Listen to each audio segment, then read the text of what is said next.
Okay, so I've played a lot of Overwatch, and as you can see on my channel, I've spent a lot of time learning a lot of different heroes. But I can safely say that this was the weirdest hero learning journey I've gone on yet. So buckle up. If you're an OG Overwatch player, you've been through the days when D.Va was a must-pick off-tank in Overwatch 1. But I was always the main tank.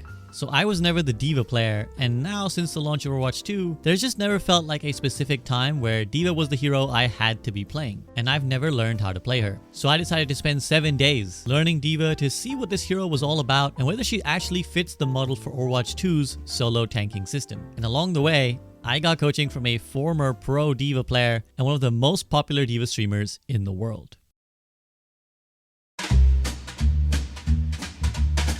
The first few days on D.Va were an absolute breeze. I'm not being sarcastic. One of the things I've always been good at as a player is responding to different situations. My mechanics have never been my strong suit, and I always relied on just watching the state of the game and adapting to whatever happened. And it felt like D.Va was the perfect hero for that playstyle. When you're trying to climb, one of the best things you can do is just wait for someone in your lobby to make a mistake and then punish them. And in pretty much any rank below GM, people are making mistakes all the time. Supports will waste cooldowns that they need to survive, DPS will stand in positions far too close where I can get right on top of them, and tanks YOLOing into Narnia. There were lots of opportunities for me to just go in on someone, take them out, and quickly make a big play for my team. You'll frequently find Anas who have wasted their sleep in nade, Mercies just standing out in the open, or soldier players who don't realize you can burst them to their healing station if you pump them with a face full of micro missiles. There we go, saw the Mercy just kind of YOLOing over. Yeah, we switched off Summer, so no more health packs for me. Nice. I saw him going under and I was like, is he killable? The answer is yes. On top of that, there was Defense Matrix, which just allowed you to make more subtle plays that could still have huge impact, like shutting down the value of whole ultimates. Almost ran out. Oh, I ate it! I fucking ate it! I started by going 11-0 on this account, and after my 10th win, my placement put me in Master 1. For now, we will not comment on the absurdity of that rank system. That's perhaps the subject of a different video. But I thought this was going to be the easiest hero learning journey I'd ever done. I'd accidentally done an unranked to GM without even losing. But boy, my entire worldview of D.Va was about to be shattered. I got to GM5 and it became an absolute miserable hell.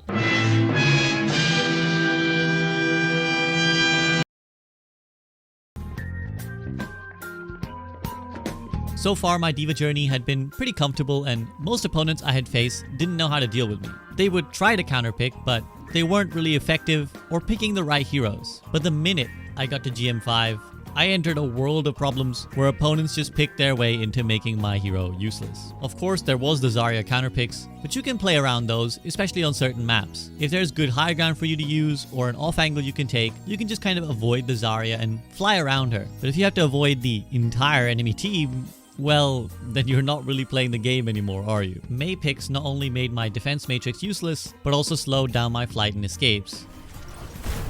Yeah, it's frustrating because they've gone like Mei Zarya now just to try and make my life miserable. Brig was always knocking me away, preventing me from killing anyone, and triggering Inspire for free off of my massive hitbox, which has no way to block it. Baptiste made it so that nothing I tried to engage on could or would ever die, including himself. And so I was struggling, going about 50-50 all of a sudden. So I decided to call on one of the world's absolute best D.Va players ever, Hawk, who was the tank for the excellent Atlanta Reign Overwatch League team. Hawk has always loved D.Va, so he was keen on coaching me, even if he's not so keen on the state of D.Va at the moment. She's like pretty B tier at diving. She's pretty like B tier at like brawl comps. And then at poke, I feel like she's more of a poke tank currently, and like in this game in general, but she's not really better than like Sigma. Like you're not gonna play D.Va on like Circuit or Havana. You really have to get like those like Dorados, those Numbanis. The fact that Hawk had spent 10,000 hours learning D.Va definitely showed, and there were many tips that he gave me which you could only know when you spent so long playing the hero so intimately. I will dash in, I'll like be close to getting a kill. I just need to get over the edge to get the kill, and I'll press melee while I'm in my D.Va mech, and I'll press Q, and then I'll press melee again, and it's like an instant 60 damage, and that is like one of the easiest ways to secure like a really good kill that you might usually not have gotten. One of my favorite techs to make sure I don't die in Baby D.Va after using a bomb is what I'll do is I'll walk up to a wall. You pretty much want to like be kissing the wall, and then you press Q to remech.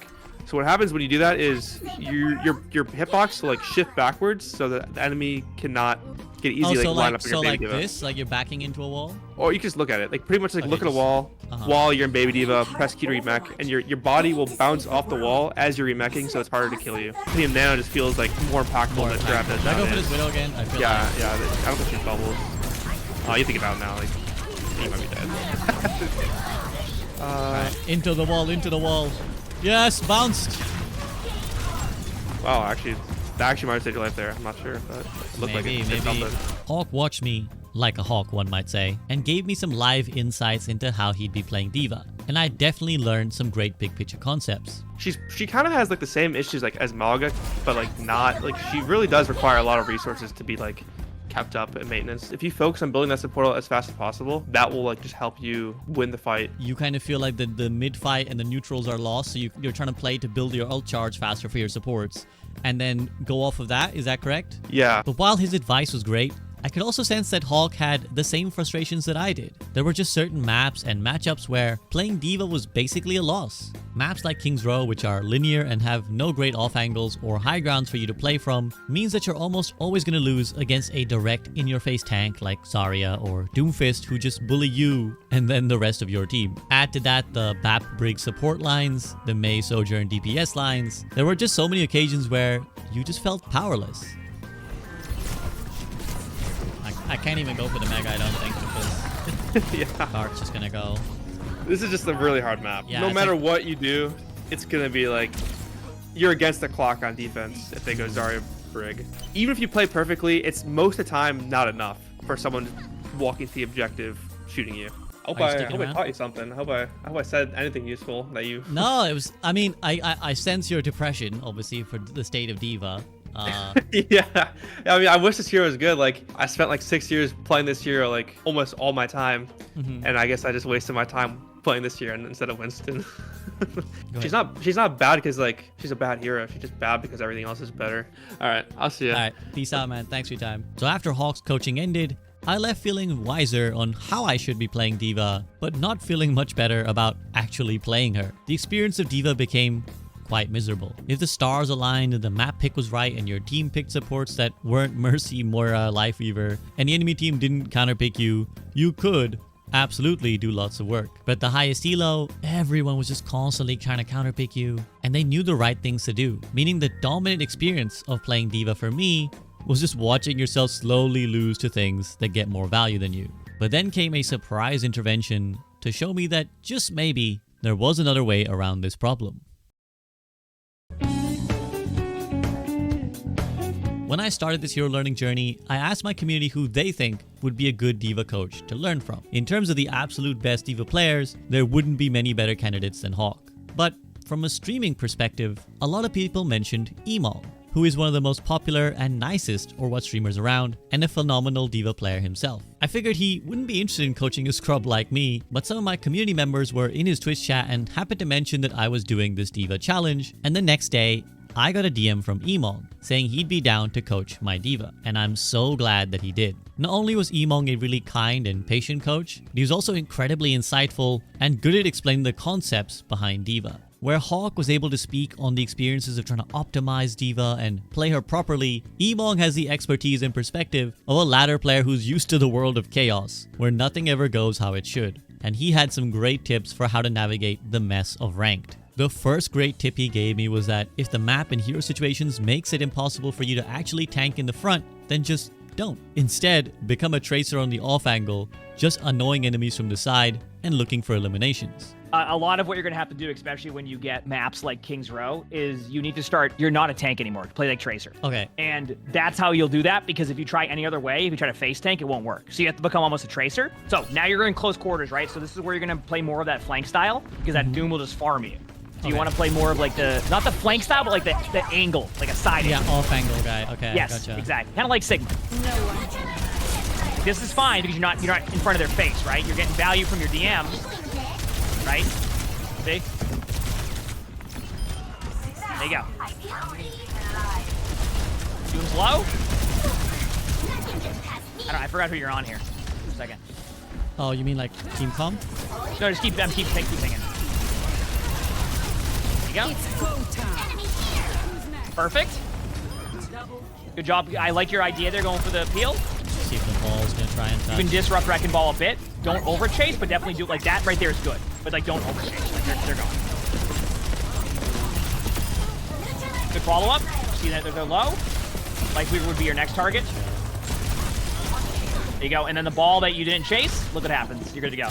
It definitely works, and when I wasn't finding kills myself, I was often getting enemy teams to just obsess with me on the flank and waste their time, tanking in an indirect way by drawing their attention. The other great tip he gave me was to sometimes just play like an off-tank D.Va, even in Overwatch 2.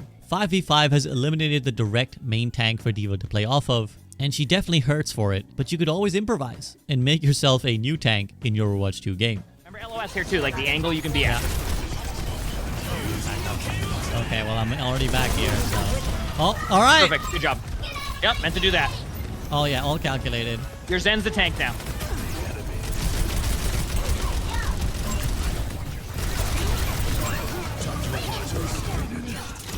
Soldier's the tank.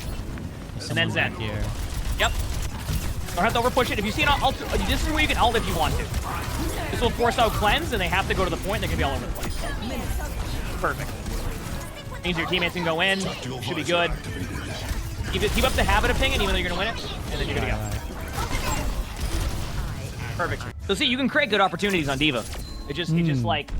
I always say D.Va's a lot of decision making. I have the meme one time where people asked me how to play D.Va, and I told them to do 20 things at once because that's what D.Va is. But see, that's also what I was talking about, by the way. Do you see how, like, we talked about that King's Row against, like, a Zarya, for example? You know, you played more as, like, a flanker or, like, at angles rather than in front of the Doom. And when you do that, look what happens. You can now make plays and you can frustrate their team. So yeah, and again, just like letting one of my teammates be the tank rather than me is like just like, you know, letting them be the front line and me just helping them. Yeah, that's why I'm using the terminology "that's your tank" now, is because you now need to play like you're playing support to keep them alive. Having Emon guide me was a huge comfort and gave me lots of insight on different ways I could be approaching D.Va and how I could always be looking for an unobvious answer to the weird problems that rank throws up, which is pretty much how you navigate a ladder system. There were still plenty of times where the problems that I mentioned were still screwing me over, and there were lots of games and situations where I was just gonna lose because I picked D.Va. But there were now more ways and times for me to still make D.Va work, even when it was extra hard. If you want to watch either the coaching with Hawk or Emon, you can head on down to the SVB side, my second channel, where those VODs are uploaded in full. Or consider joining me live on twitch.tv/SVB_.